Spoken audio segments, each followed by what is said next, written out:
All right. Good afternoon, everybody. I'd like to call to order the Public Works Committee meeting for Tuesday, January 12th. First order of business is the roll call and determination of quorum. Please, Brenda. Doyle? Estes?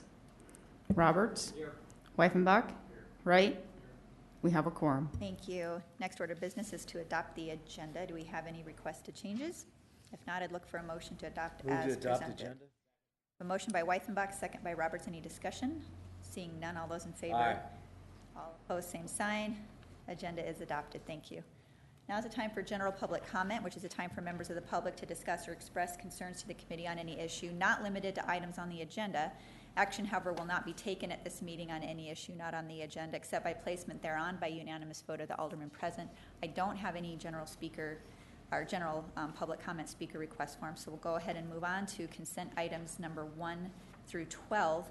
Public comment is now opened. Seeing no speaker request forms, public comment is now closed. Would any committee person like to remove an item from the consent calendar for separate consideration?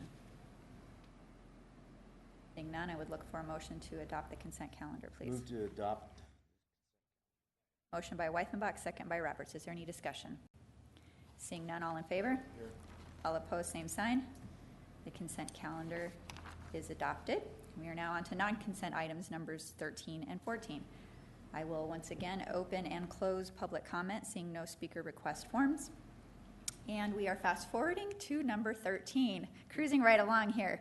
Item number 13 is a property damage claim at 3912 Maple Avenue for Mr. Fred Reed. We'll go to Mr. Weifenbach.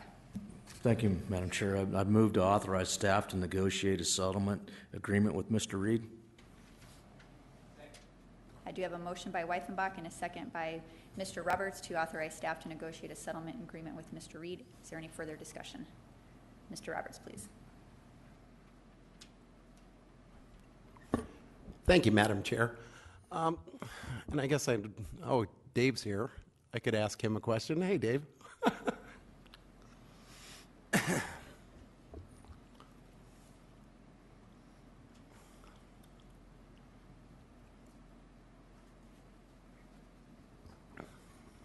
Dave Van Cleve, Water Reclamation Superintendent. Thank you, Dave. The reason I pulled you forward, the question I was going to ask you was, in the letter where you denied, I believe that's what it is a denial letter for any reimbursement, you quoted Council Resolution 2011-017, and in that resolution it stated that we cannot reimburse if they turn it into their insurance. Now, looking through that resolution, and there's nothing we can do today on that, but to me it looks like there needs to be some clarification in that resolution, because if the cost of the cleanup is more than whatever the square footage is, of course people are going to turn it into their insurance. They're not going to take a smaller amount from the city, but the city should, in my opinion, have some liability in this. So I guess my question to you is, do you think that that part of the resolution is actually fair? Hate putting you on the spot, Dave. That's an interesting question. And we're kind of not, that's off. Yeah. A little maybe. bit off the topic. Visit that and bring that forward at a later time. I would say That'd be this, good. I would welcome clarification on the resolution. Okay, as to I what guess the I could actual- have asked you that. I could ask you if you thought that it needed to be clarified in that resolution. Yeah. And Mr. Okay. Roberts, just for your benefit, we actually did have that discussion in agenda review yesterday, so there's some talk about that because, same thing you saw. Okay. I will relinquish the floor. It sounds like Mr. Weifenbach has some questions Okay. or two. Thank you, Mr. Roberts. We'll go to Ron Weifenbach. Thank you, Alderman Roberts. And I agree. And I think that what we need to do is put this on the agenda for a future agenda to look at a way to clarify that, because I agree that it doesn't make much sense. So we can do that. So we'll get this one gone through, and then we'll come back and bring that whole ordinance forward and revise it so it clarifies it and makes sense. Because someone making an insurance claim doesn't. Yeah. Thank you. Very good. We do have a motion on the floor and a second. Any further discussion? Seeing none, all those in favor of the motion? Aye. All opposed, same sign. Motion carries. Thank you, gentlemen. We are on to item number 14, which is septic system regulation within 1 mile of Rapid City limits. My understanding is that Mr. George Farabee would like to speak on this today. Is that true? Is this the right place? Yes, sir. If you would state your name for the record, that'd be wonderful. Thank you, Madam Chair. My name is George Farabee, and I want to make it very clear that I'm not representing the Pennington County Board of Commissioners. I'm representing District 1, which is my county commission district.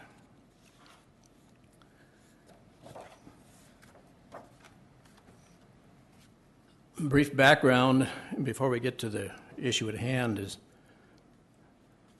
along about midsummer, actually early spring, we had an issue or two, the city issue, county issue combined, and I think the first alderman that appeared before the county commission was Alderman Wright back in probably January, February, and then three or four months later, Alderman Weifenbeck showed up, talked about South Valley Drive.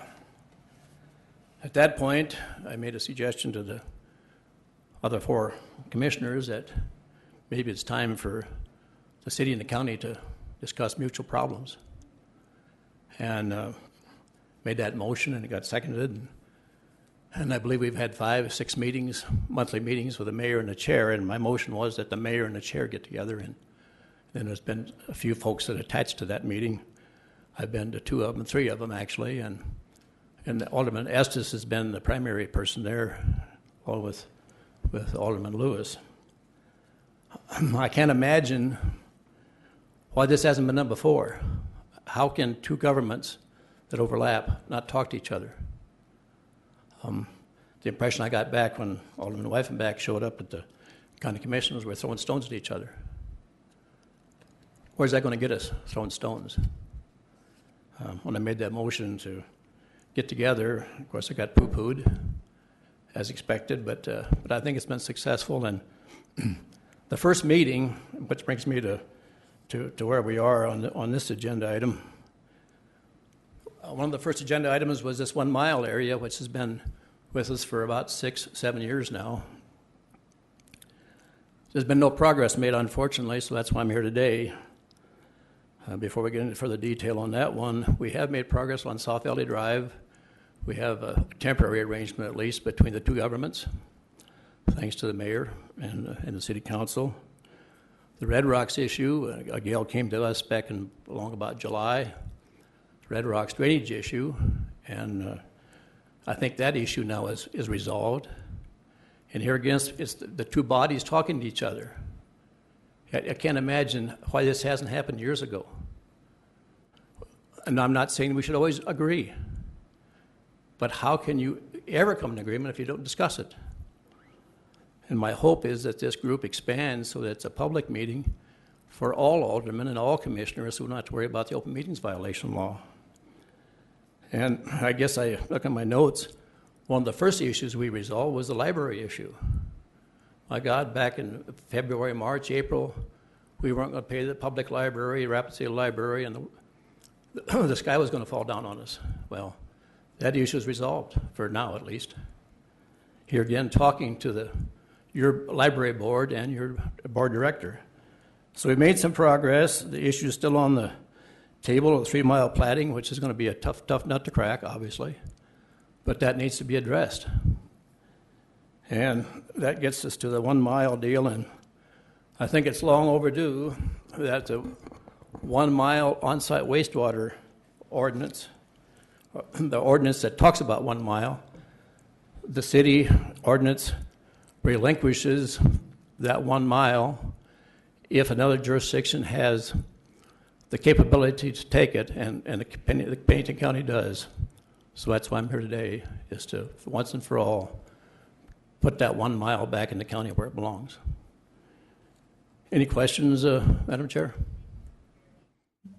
Turn the mic back on here. Thank you. We'll go ahead and turn it over to the committee members. If anyone has a question for you, they'll call you up. Thank you, sir. Yeah. We'll go to Alderman Wright first, please. I certainly support discussion on this, but I want to make it clear that the city, because of its charter of protecting the public health, safety, and welfare, is obligated to protect its water source. And if I remember right, the old state law was that the city had statutory authority, I think it was 2 miles out, for protecting its source of water. Also want to remember that 70% of the county taxpayers are within the city. I just want to make sure, however we do it, that on-site septic system is properly administered and licensed and permitted so we protect our water. And if that happens, I'm okay with it, but I don't want to give that up. Thank you. Thank you. Mr. Roberts, please. Thank you, Madam Chair, and I think I have a question to direct to Dale Tech. Yes, please do so. Thank you, Madam. Dale, currently, does the city do any inspections on the septic within that 1 mile limit, or how is that inspection done currently? The current regulations that the city has for septics, the city does inspections on new installations within the corporate boundaries of the city as well as within the 1 mile. We have to go out and observe profile hole and also work with the installer if there are any issues. As far as the permitting and inspection of existing systems, the way city ordinance is written, as well as county ordinance, is the inspection is from a certified hauler. And when they have their tanks pumped, the hauler does an inspection, notes any deficiencies, and then sends that to the city as well as to, obviously, the owner. In effort for them to get permitted, they've got to correct those deficiencies. That's how that works. So on our permitting right now, set aside the new construction, because I believe that the city should have the right to be able to inspect anything within the 1 mile, 3 mile limit, whatever it is. But as far as just the permitting of existing systems, basically, this all started out with a $20 fee that's paid for that through the city, and then that's just passed through to the county, correct? Or do we keep that? How does that work? I mean, all that the permitting still goes to the county, correct? Or it stays within the city? No, within the 1 mile, it's all a city program. The $20 that's paid to the city remains in the city budget.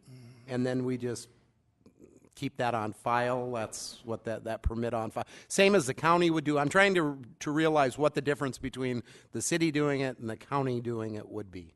Is there any difference at all? Is there any difference between the way the county does it and the way the city does it? I don't know the exact details of how the county does it, but I expect it to be identical. I believe it's the same process, it's the same fee amount, it's the same permit length. I believe it's the same process, but I'm not 100% certain of that. So I guess what I'm trying to wrap my mind around is there wouldn't be any water issues if the county was doing it compared to us doing it. We'd be doing it all the same way. As long as the county regulations are the same as the cities, as far as both the technical specifications and the permitting requirements, it should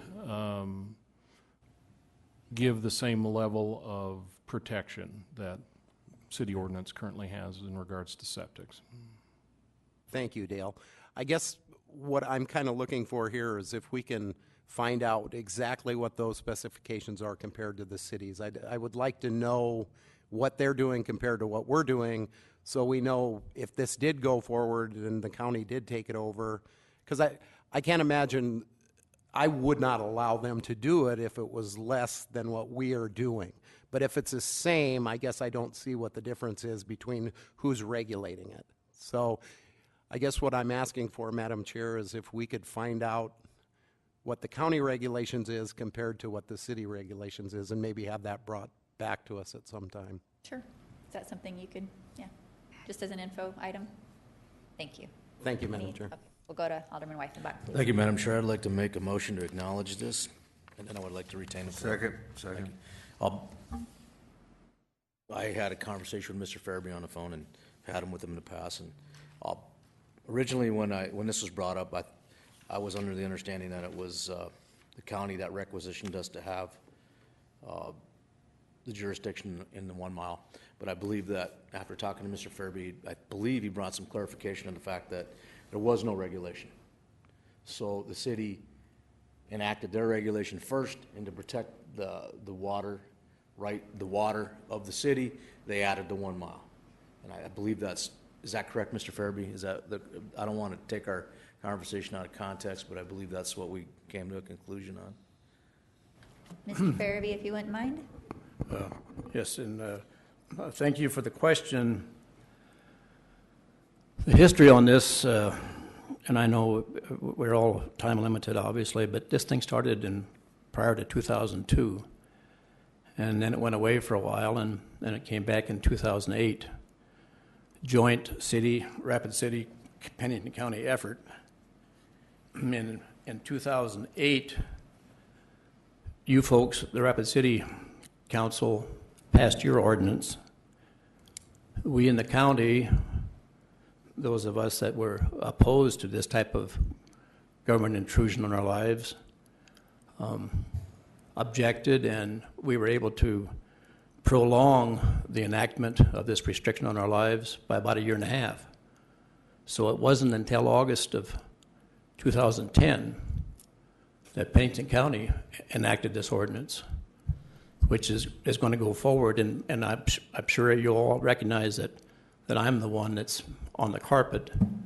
Mr. Fairby, I appreciate you answered my question. But this is the background, and what happened in 2008 is that the powers that be thought that this would be a parallel effort, Right. that the county would enact at the same time the city did.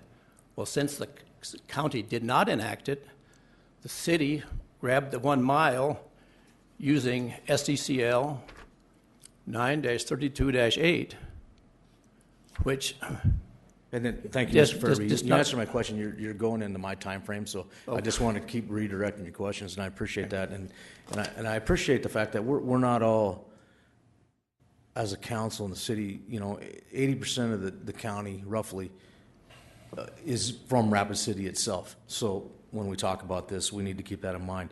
And I appreciate the fact that the county and the city, there has been concerted efforts for us to start communicating, and I think we're moving forward, and there's always bugs in the, or obstacles or roadblocks that we can come across. On this one, I just can't understand if something works, why we need to fix it. I'm not sure I'm getting the understanding of what the crux of your issue is, other than you're an anti-city guy.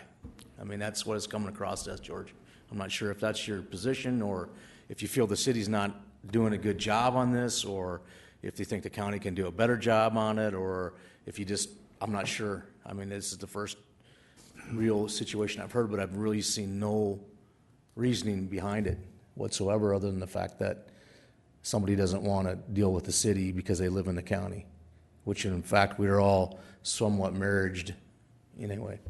So I guess my question to you, George, is, in short, can you concisely give us the reason why we should consider changing it? Something that would...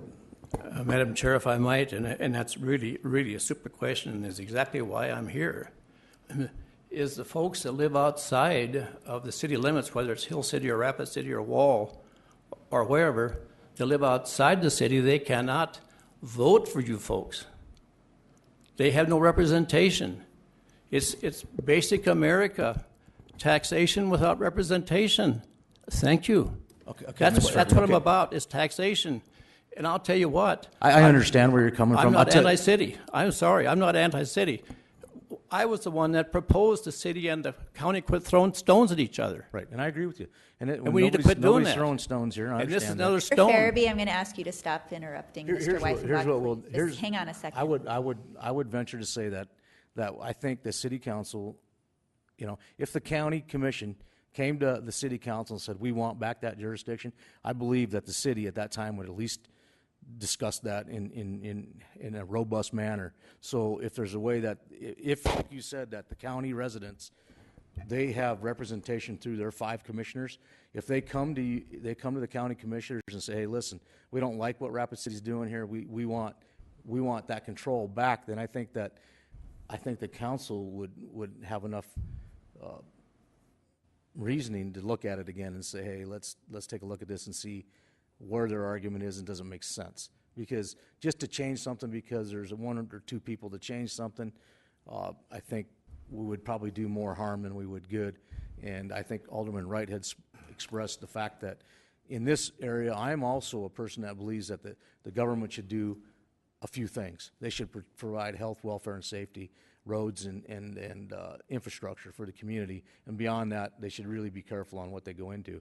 And this, to me, and the water is something that we have to protect. There's no, looking back, I remember back in 2008 when this all started, there was, unfortunately, there's a minority of a few that need to have this restriction in place.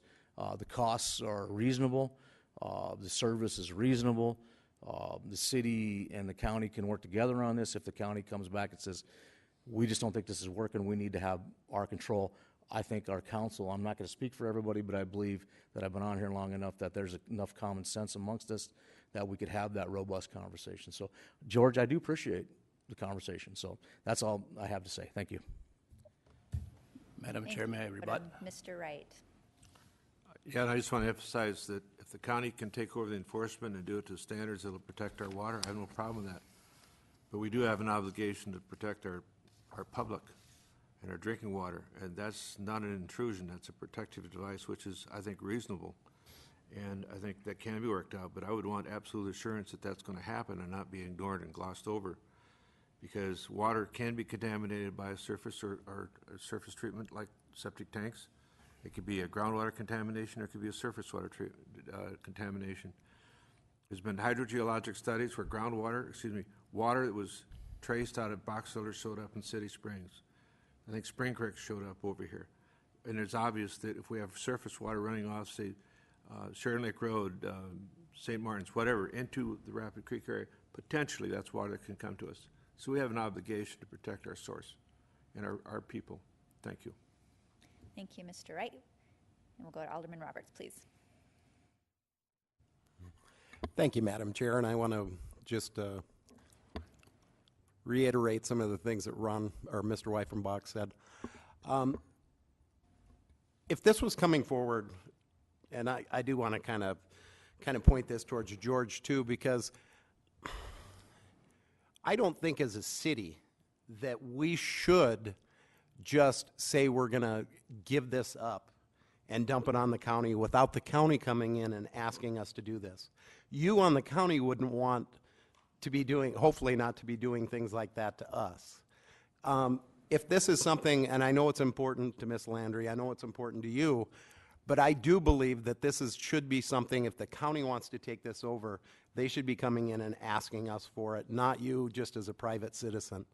Because really, unless the county wants to take it over, I don't think that we should be doing it. I don't think it's fair to anybody involved other than you and Barb that want it at this point. So, because, you know, one of the reasons when you brought this forward and I was looking at it, I thought, you know, this may be a good thing, especially if their services are the same as ours. Because there's a possibility, we and Mr. Weifenbach and I had this conversation last night, there might be a possibility of us at the city saving some money. But if we're just dumping it off on the county without them having any say, I don't think that's fair, and I don't think that's going to create any goodwill between the city and the county. I mean, we're talking about throwing stones at each other. That's worse than throwing stones. That's putting a responsibility on them that they may not want. So until the county comes in and asks us for it, I'm not going to support this. So thank you very much. Thank you, sir. The motion on the floor is to acknowledge the discussion. Is there any further discussion on this item? Seeing none, all those in favor of the motion on the floor? Say aye. All those opposed, same sign. Move to adjourn. Motion does carry. I have a motion to adjourn by Weifenbach, a second by Roberts. Seeing no discussion, all those in favor of adjournment indicate by saying aye. All opposed, we are adjourned. Thank you.